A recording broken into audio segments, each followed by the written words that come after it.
The community needs to be reassured that this is nothing untoward. This is a normal joint operation between police, Defence Force and any other emergency services combat agencies that are required, and we will probably be drawing on some of those other combat agencies.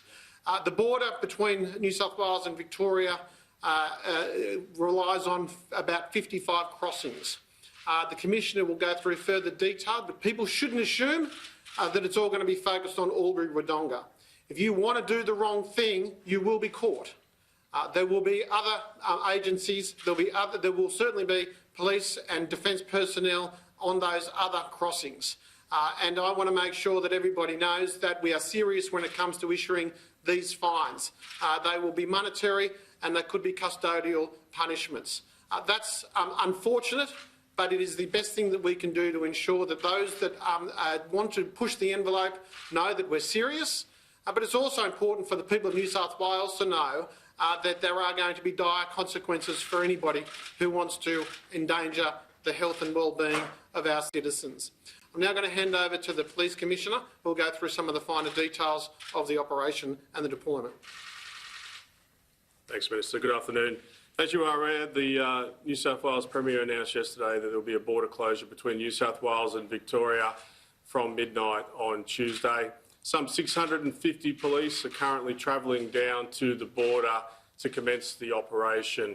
The Australian Defence Force has agreed to assist. There'll be some 100 members of Defence on the ground from Thursday, and that will grow to 350 over the weekend.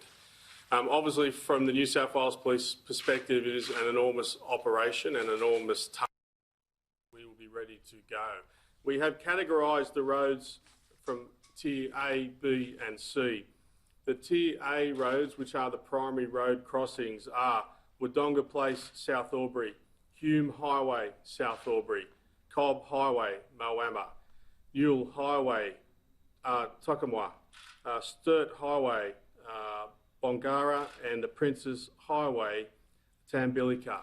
These are the 5 primary crossings where there will be enormous amounts of resources, not just police, but defence and transport and national parks and wildlife to ensure that you can cross as easily as possible.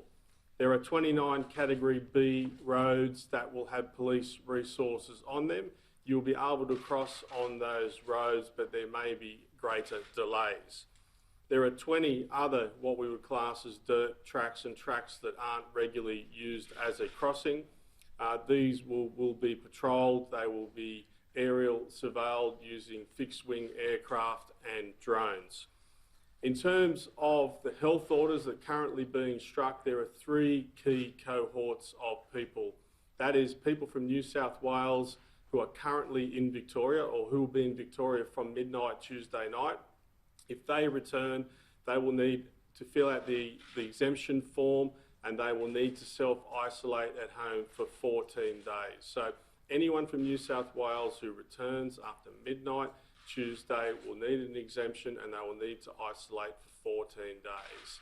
There are the border towns. I know there's an enormous amount of interest, particularly in the border towns. And in fact, the delay in the health orders being finished is that we're trying to strike a good balance for those local communities, knowing full well people cross the borders every day for health, employment, education, and many, many other reasons. Can I say that that bubble or those postcodes will be seen differently to other Victorians? So we will make it certainly easier for those to travel across. They will need an exemption. It will more than likely just need to apply for a single exemption, and that will see them through this crisis. In terms of other Victorians that aren't in border towns, they are not allowed to come into New South Wales. You will need an exemption from that, and that will need to obviously be for some urgent reason. Some of the minor issues around trucks and large haulage vehicles, they will be green lighted through with an exemption, but we will be stopping and dip sampling those trucks. We envisage, best case scenario, the health orders will be ready sometime later this afternoon. Services New South Wales has been working over the night to have the technical solution in place so people can start applying for exemptions from early this evening. Now, we will let you know, we will put out warnings once that information is up on the New South Wales Government website. If there is a failure in any of the technology between now and midnight Tuesday night and you need to cross the border, you'll need to be patient, but you should approach police and explain the situation, and we will work with you, particularly those who have urgent needs around caring, health, and perhaps kids, schooling and other issues like that. So from my perspective, the next 72 hours from midnight, there will be challenges. We would ask, if you don't have to cross the border, please don't, because it will be the most challenging phase of the operation, particularly whilst we're working through the exemptions, while we're working through setting up the infrastructure, while we're trying to get it right. You have to understand we have to work with the bridges and the roads that are in place.